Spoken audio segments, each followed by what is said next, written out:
So right after I walked in this evening, I ran into Michael. And for those of you who know him, you'll understand this.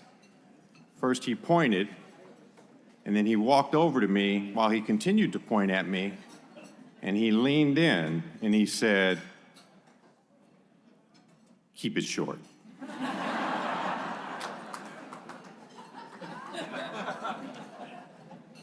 Not gonna happen, so strap yourself in.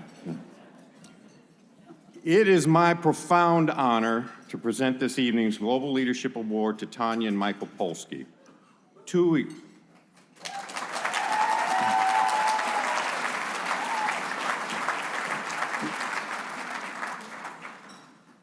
extraordinary leaders whose vision, dedication, and significant contributions have left an indelible mark on Chicago, our nation, and the world.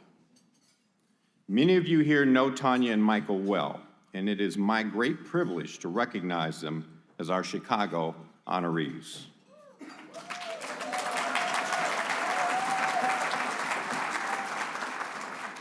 We are here to celebrate their visionary leadership in business, philanthropy, and global humanitarian efforts.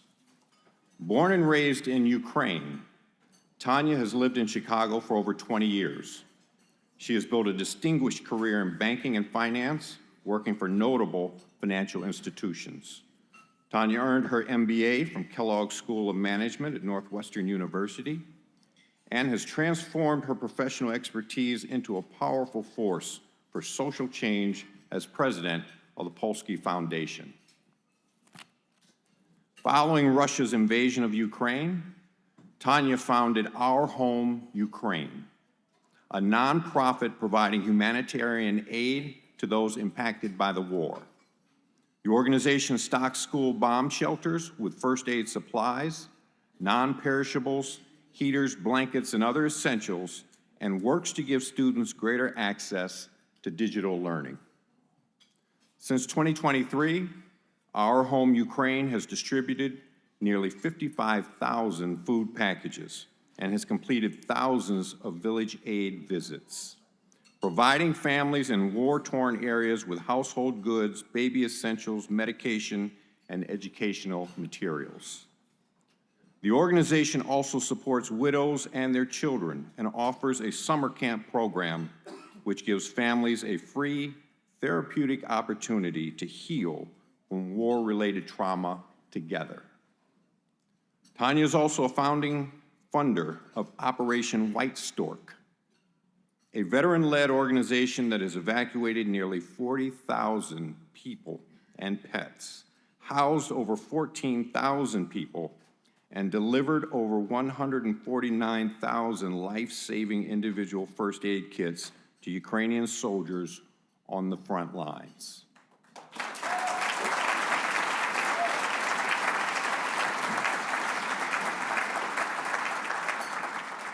Tanya is also a co-founder of the BRCA Research and Cure Alliance. This organization advances knowledge, prevention, and treatment for individuals and families affected by BRCA gene mutations. Michael's journey parallels Tanya's in remarkable ways. He arrived in Detroit in 1976 as a 27-year-old refugee from Soviet Ukraine with $500, 4 suitcases, and no English. His journey to become the founder and CEO of Invenergy, the world's largest privately held renewable energy company, is a testament to his pursuit of excellence and the American dream. Michael is a strategic and transformational leader who has spent over 45 years pioneering the energy industry. An engineer by training, his career spans almost every form of energy. Before founding Invenergy in 2001 and playing a critical role in the global expansion of renewable energy at scale. Under his leadership, Invenergy has developed more than 200 projects with a combined capacity of over 33 gigawatts across 34 U.S. states and 4 continents. serving approximately 10% of the U.S. renewable market. Michael's companies have developed some of the largest solar, wind, natural gas, and storage projects in the world, including Grain Belt Express, the largest single transmission investment in U.S. history.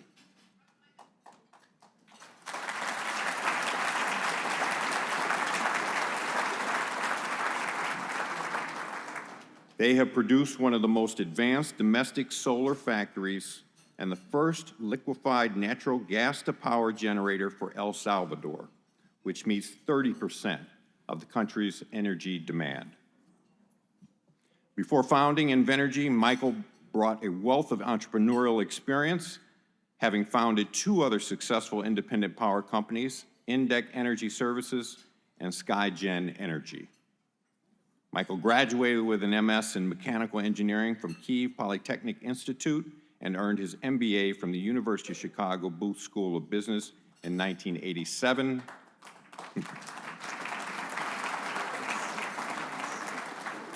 Where he has since become a university trustee. Longtime residents of Chicago, Tanya and Michael have always prioritized a deep connection to their family and community.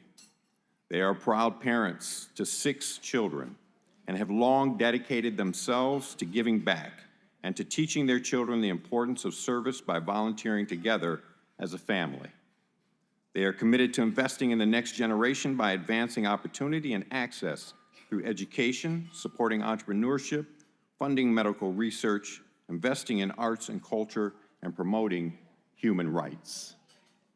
Tanya and Michael's leadership extends far beyond boardrooms, and many institutions have benefited from their vision and generosity. Michael serves on the board of trustees for the University of Chicago and the World Resources Institute.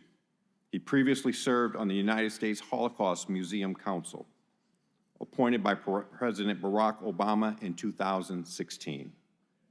Tanya serves on the boards of Northwestern Global Advisory, the Chicago Lyric Opera, the Boys and Girls Club of Chicago, the Latin School of Chicago, and the Ortis Foundation. Their philanthropic impact is transformational. In 2025, Tanya and Michael made a groundbreaking gift establishing the World Resources Institute Polsky Center for the Global Energy Transition and the Polsky Energy Transition Leadership Academy at the University of Chicago, each developing practical solutions to address the world's most urgent and critical energy challenges. They also endowed the Polsky Center for Entrepreneurship and Innovation at the University of Chicago, fostering the next generation of entrepreneurs and innovators. Additionally, they established the Polsky Urological Cancer Institute at Northwestern Medicine, supporting groundbreaking cancer research and treatment. And I am a recent cancer survivor, and I went through that center.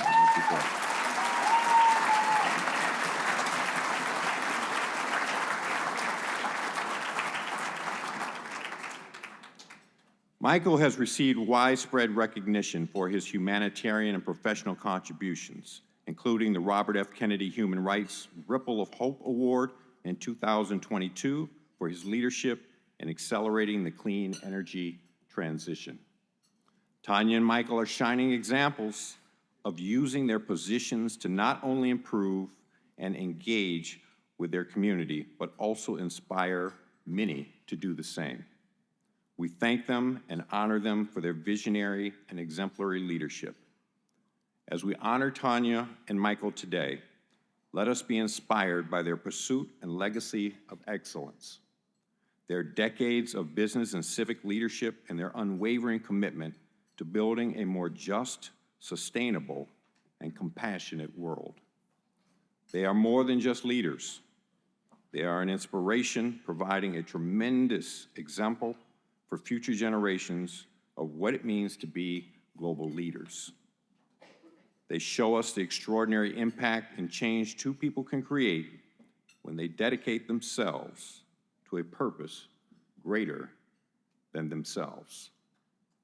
Tonight, we present them with the Council on Global Affairs 2025 Global Leadership Award in recognition of their outstanding contributions to Chicago's global future through exceptional business and civic leadership. Please join me in congratulating this year's Chicago honorees, Tanya and Michael Polsky.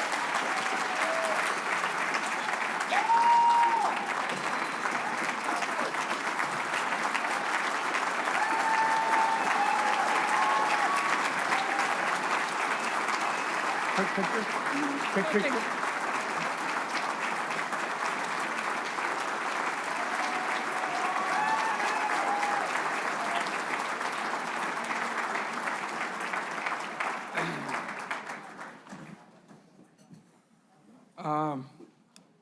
Thank you, Brad, for kind introduction. I was right. I told you to be sure. You told everything about me, about Tanya. There's nothing left. What can we do? So now we have to Ask improvise questions. a little bit because I'm sorry, I apologize for repeating for certain things. That's what the problem with long introductions. I knew this, okay? But anyway, thank you, Chicago Council for Global Affairs, for this award. Tanya and I are deeply honored, and I'm particularly honored to receive this award together with my wife. Not that many people can say that they got an award together with their wives, but I'm one of those, so I really You're lucky. very proud, right?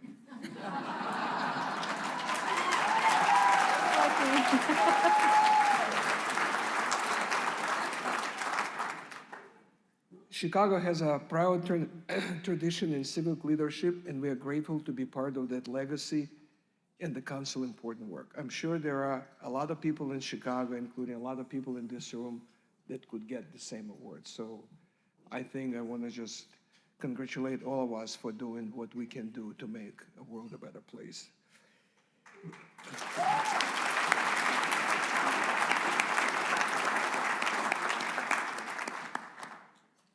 This is a great event, and I want to congratulate Regina and Prime Minister Justin Trudeau, and thank you for being here to support the council.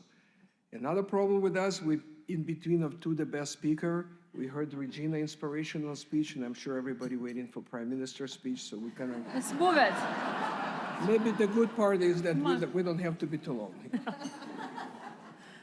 I thought I would tell you some of the thoughts about my career, and then Tanya would speak a little bit, so maybe I'll say few things that you just hear from me rather from Brad. Maybe that would be a little bit more impactful. So I came to the United States in mid-20s. Again, I arrived from Ukraine as a Jewish refugee with no money and no clue what's coming next. Now I'm standing here with Tanya receiving this award. Is this really, if this is not American dream, what is it, right? I mean,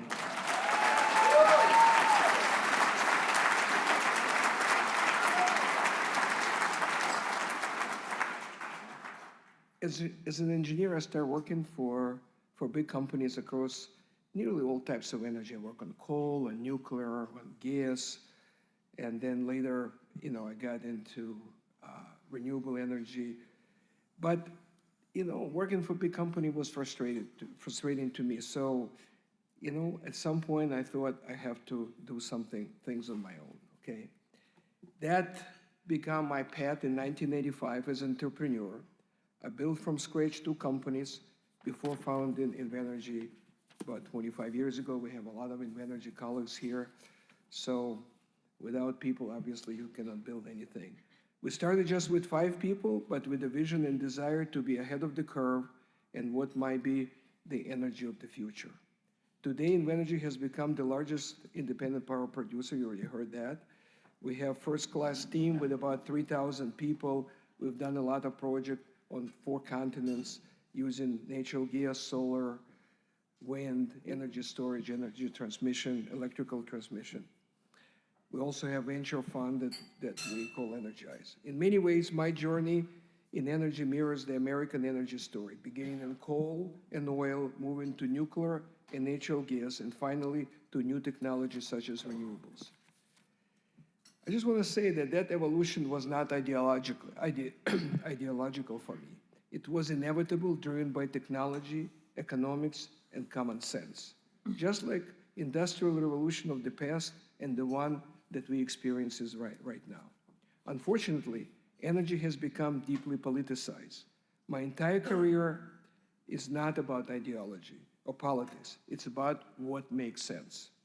New technologies have the potential to create unlimited amount of affordable, efficient, and reliable energy. This is especially important as we enter a period of unprecedented electricity demand. But this is more than keeping the lights on and houses warm. Around the world, energy is once again on the front and center of national and global security, a race for artificial intelligence, and economic dominance. Now, I would like to turn to my amazing wife, Tanya, who has dedicated herself to supporting many critical causes, including people of Ukraine during the time of their greatest need. Her work has been urgent, inspiring, and profoundly impactful, and I'm proud to stay here next to her and welcome her to share her thoughts.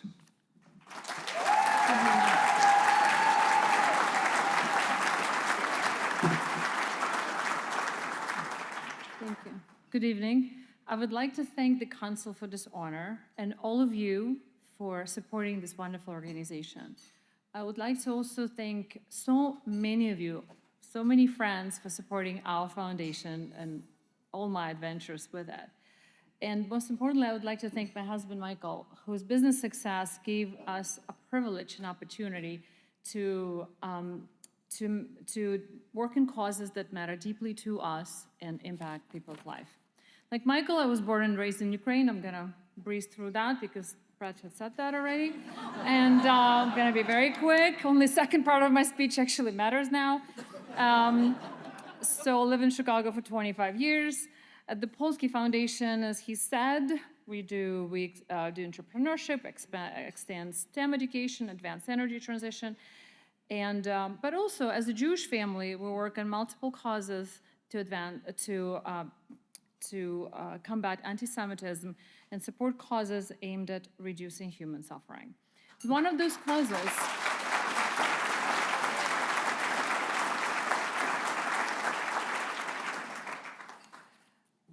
causes is supporting Ukraine for its fight for freedom and independence has become very important for me in the past 4 years. So what I would like to share with you tonight is a few notes about our foundation's work on the ground in Ukraine and about extraordinary resilience of Ukrainian people. When the full-scale invasion started in 2022, we founded our home, Ukraine, with our staff operating on the ground that saves thousands of lives. We provide food banks, direct aid to displaced families, social programs, digital education to children that could be in a couple of years using that education on the front lines. We also work with our partner organization called Save Ukraine to bring stolen Ukrainian children home. At least a few out of the 19,000 that are still missing. The real number is close to 300,000. Yeah, sometimes our cyber specialists find a children's file posted in Russian adoption sites, which are used by human traffickers. And sometimes we learn about Ukrainian teenagers that escape from Russian military training camps, where they're trained and indoctrinated to turn against their own people, fight, and kill them. We also, apart from that, work directly with the soldiers by funding field hospitals, rescue vehicles, protective gear, safety technology, all designed to save lives. At the start of the invasion, Ukraine had a very small and underfunded army. Teachers, artists, farmers, and engineers became soldiers overnight. Nearly 20% of them are women. In 2022, there were only 8 drone manufacturers in Ukraine. Today, there are over 500. At one of the top military technology companies in Ukraine, one drone is produced every 18 seconds. Under bombing, often without electricity, the production line is fully automatic. By comparison, the top European companies still use partially manual assembly. So what Ukrainians need right now is to continue scaling military production, and they need access to Western capital markets. For Ukraine, it's innovate or die. And with their new military technology and production and capital efficiencies, They can help modernize our army. At our foundation, we also help soldiers in the ground in their daily work. I speak with them all the time, almost every day. And they became dear friends because so many of them are so young, in their 20s, that they have become my boys and my girls. Through them, I've learned much about the daily realities of this war. For example, when unmanned rescue robots retrieve the wounded from the front line, when remote control boats deliver food and medicine, when cyber dogs, they look like real dogs, carry supplies through the trenches. Everywhere I look, I see creativity and heart. The trenches are decorated with like artful posters and humor. The music they play in the trenches, sometimes it's Mozart, classical, or sometimes something they call death metal. I don't know what that is. Soldiers make jokes and make their drones after their pets, movie heroes, volunteers who support them. The artists among them also continue to create art. I have recently bought a startling painting from a female artist turned soldier, Sean Pan, purchased another painting from her, and she distributed the proceeds among her sisters in trenches to buy female-shaped body armor. They laugh, they sing, they find ways to bring light into the darkest places. They don't complain, they do not give up, and they even find the emotional strength and compassion for us here, for me. When our dear friend and supporter, Jim Crown, passed away, our soldiers honored him with a solemn military salute, guns firing into Ukrainian sky from the front lines, echoing a thank you and goodbye. Watching what they go through, I feel that we here have no right for secondary degree trauma. So we learn to push away sadness and grief when bad news come and keep working. So all of us here know that this is much more than about Ukraine.